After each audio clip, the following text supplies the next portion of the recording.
So thank you so much, Petra, to be here today with me. I'm just ask you if you agree to register this interview. Yes, this is fine with me.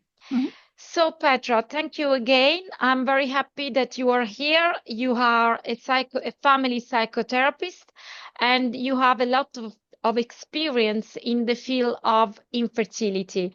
Today, I decided to interview you to talk about this beautiful book, which is in Italian and is the story of our families.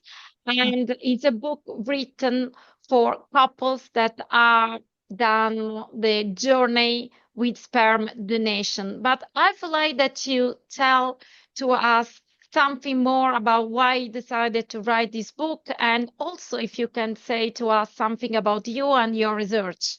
Mhm. Yes, this book has an interesting background. Many, many years ago, in 2006, so almost 20 years ago, I noticed that in Germany we don't have any books for families built by donor insemination. And I did a lot of counseling in my practice, and I knew from a lot of couples that they didn't really know how to talk to their children. And I thought that a book might be very helpful. I knew that in England, in America, in Australia, there were some of those books. So I had a look at those books and I wrote a book in German. In fact, together with an artist who comes from Italy, Tiziana Rinaldi, the woman who Yep. painted the pictures, she's Italian. Yeah, right. Yeah, and the pictures are amazing and are really beautiful. Yeah, they really are very, very nice. Yeah. Yes. So 2006, I thought, I write a book, I go to a publishing company, they will publish the book, and that's it. I did write the book. Tiziana painted all the nice pictures. I went to several publishing companies. Nobody was interested. Absolutely nobody. So that was very frustrating. Yeah. In the end, I started my own publishing company. And back then, we were in a situation where you had to print many books to make it worthwhile financially. So I had to have 2,000 books printed, and I had no idea whether I would ever sell them. And I thought, okay, it's not a big deal. We have a fireplace in our living room. If I don't sell them, I'll use the books for the fireplace. But then the books were very, very attractive. Many couples bought them. So now, of this book alone, in the German version, I have sold over 6,000.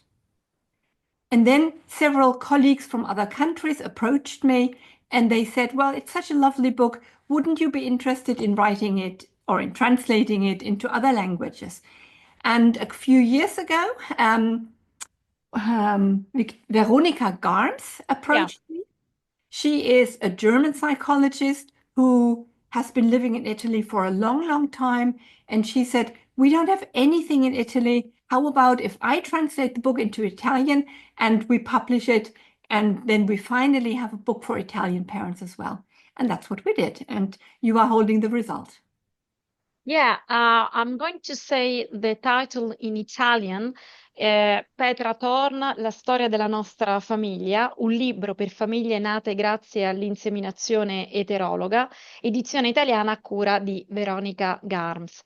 So, Petra, could you tell me what is very interesting into your book and how couples can use the book with their children if they, use the IVF with the insemination. How can they use, at what age, and so on?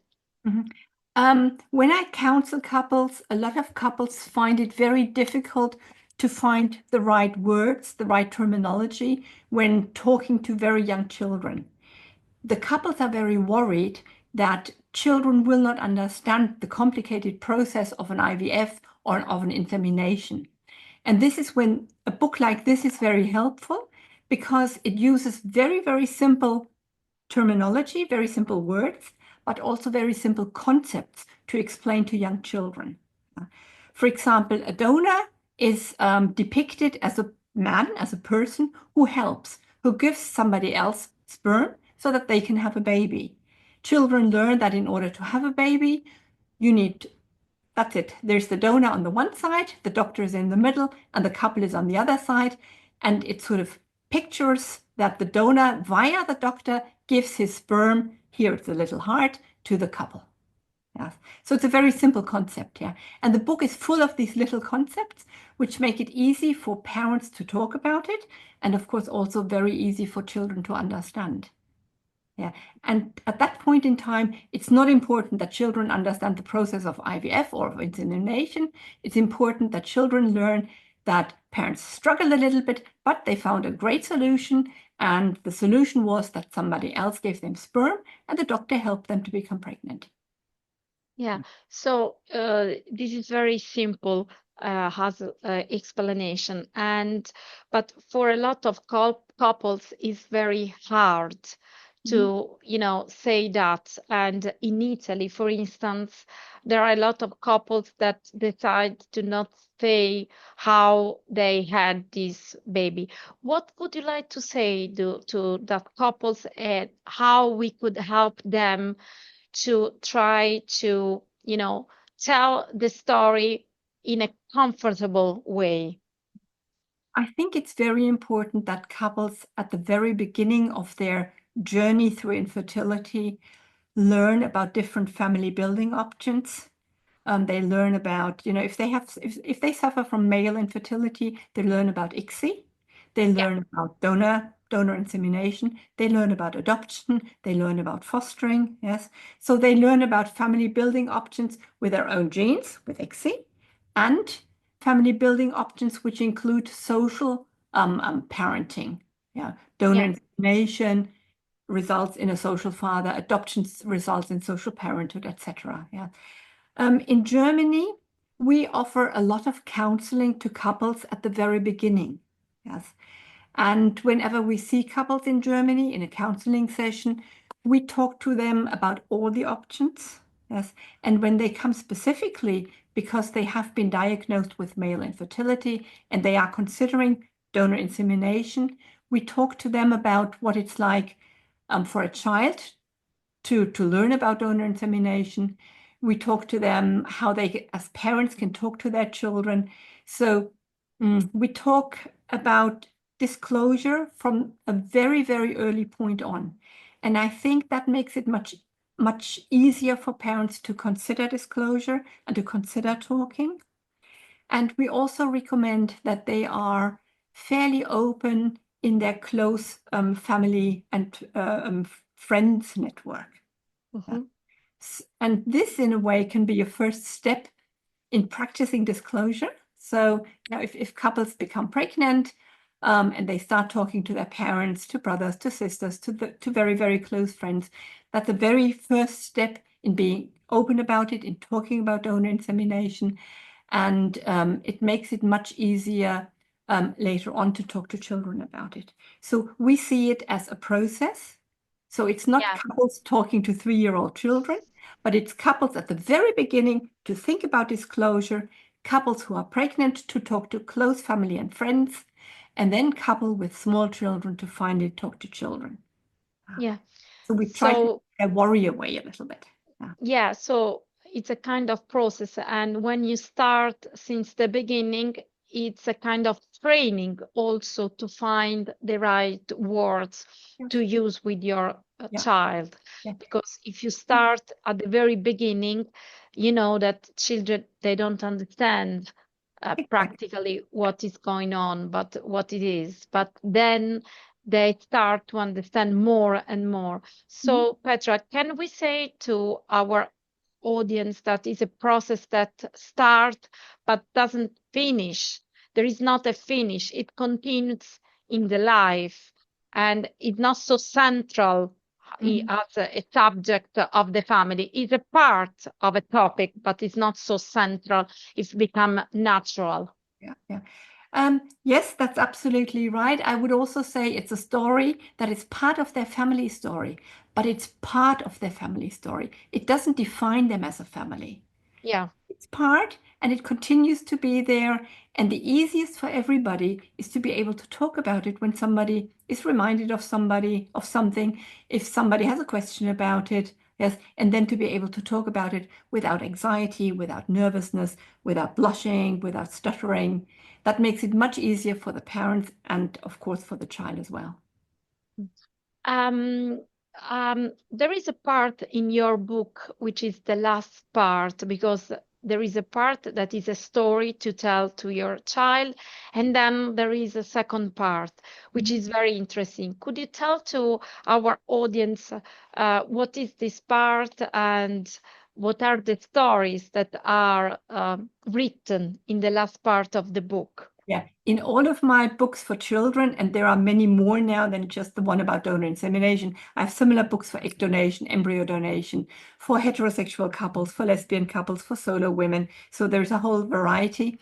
And in all of these books, at the very end, there is a testimonial of a family who has gone through the process and who have talked openly to their children. And that's like a little bit of a role model for those parents who are thinking about it. I Yeah, hope that being able to read the story of another family makes it easier for other parents also to be open. so they don't feel alone. They don't feel alone. They know somebody else has done it before, and somebody else who has done it before um, is glad that they have managed to talk openly about it. They feel proud. Mm. And I have seen that there is also a story of a donor conceived person that wrote Yep. something in the But last part. yeah, that is something relatively new. This is something I added in, I think, the second or the third edition. I'm not quite sure now. In the first edition of this red book, the book you are showing, it's the parents who talk about their experiences, and it's parents with small children. And in the third edition, I asked one of the children to write her perspective. So in the third edition, there's the story of an 18-year-old girl who writes about her perspective, and it's sort of it accompanies the view of the parents. So you can first read the parents, like almost 20 years before, and then the 18-year-old, yeah, which is very interesting. Yeah, very interesting. Petra, what would you like to advise to the couple that are starting to think about doing an insemination with a donor? What would you like to say to them to help them in this journey? Mhm. I would also always suggest to see a counselor who is experienced in reproductive medicine, in infertility, or in donor treatment, Mhm. and to find out about what it is like for children to be conceived that way, what questions children typically raise, not only as young children, but also when they get older, when they start school, during adolescence, when they're adults, what it's like for children if they want to have contact to the donor. In Yeah, Germany, donors are identifiable, so children as of the age of 16 can contact the donor. So we are now in a stage in Germany where we are seeing more and more young adults who want to get to know the donor. And I think it is very helpful for parents to know about these different stages of development and to have an idea of what children need, what children typically go through, and how they as parents can react. Yes. And this is what counseling is for, and I would strongly suggest everybody to have at least one or two counseling sessions before they start donor treatment so that they know what lies ahead of them. yeah. As you know, in Italy, there is the fears that in the future a child could, searching the donor because they are afraid to be replaced.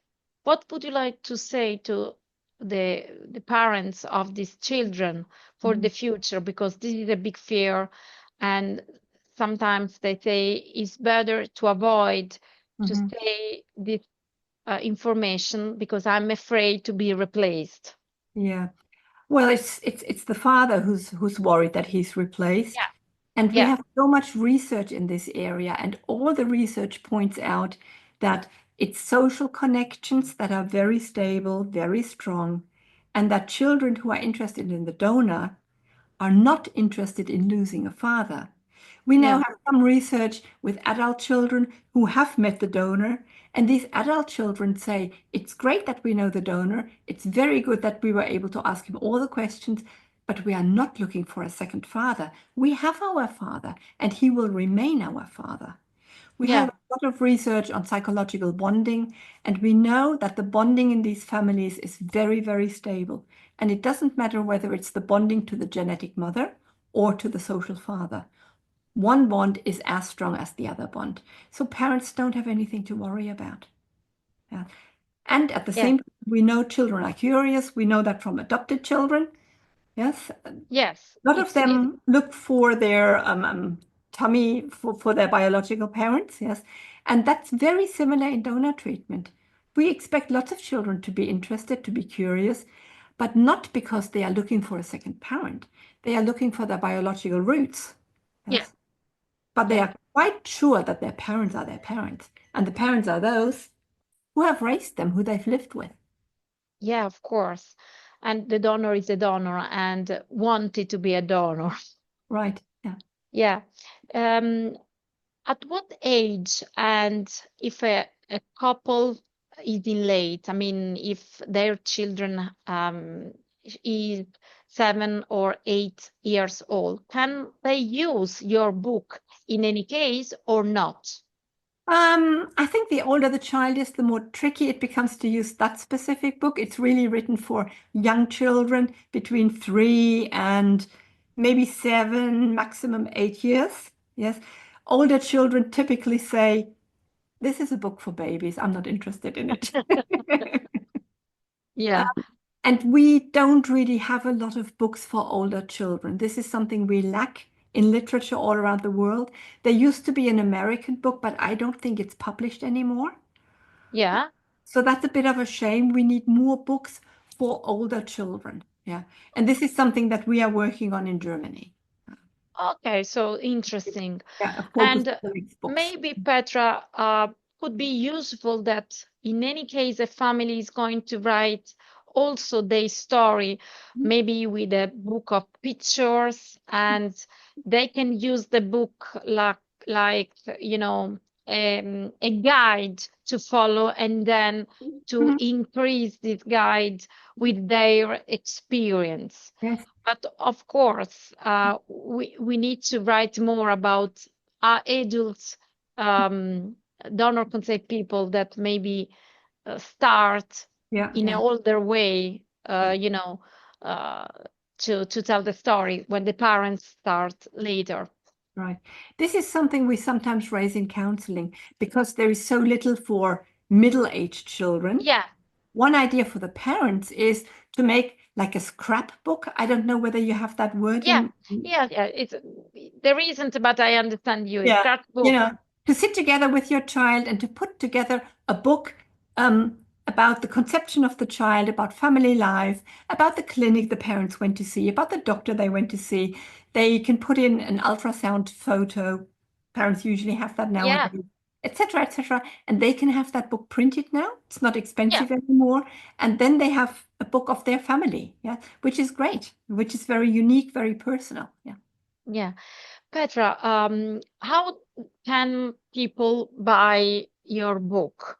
Because I showed the picture, and could you tell to our audience how they can buy this book and Very, where they can find it? very simple. You go to the website Yeah, www.famart.de, famart.de, and you go, there's an English section of the website that might be easier for Italian couples. Yeah, they can go to the English section and then they go to books for children. And then there are the German books and all the books in other languages. And in the section of books in other languages, that's where they find the Italian book and they can order it online. okay. And Petra, maybe writing just your name, they could find all also, your researches and your books. Mhm. Mhm. And so, Petra, first of all, I would like to say thank you for having giving to me your time to explain that book, which is very interesting, and to give me the opportunity to show this book also to the Italian people, because there is already, but to have another uh, place to spread this knowledge to to the Italians.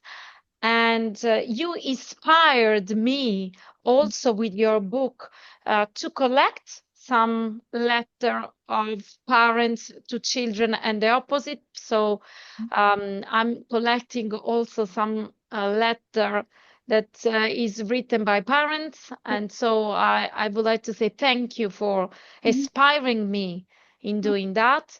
And I hope to have the opportunity to talk again with you about other subjects, because you have a lot of experience, and it's important to show the experience of other people that work for longer time than me on this field. So thank you so much for being so available for that. Okay. Thank you for the interview, Valentina. And I hope a lot of people will watch your podcast. Yeah. And I hope Yes, that some Italian people are interested in some of the books. Yeah. yeah, thank you so much. So can you stay, fammi no more? I'm going to stop and say hello to the audience, and give me 1 second.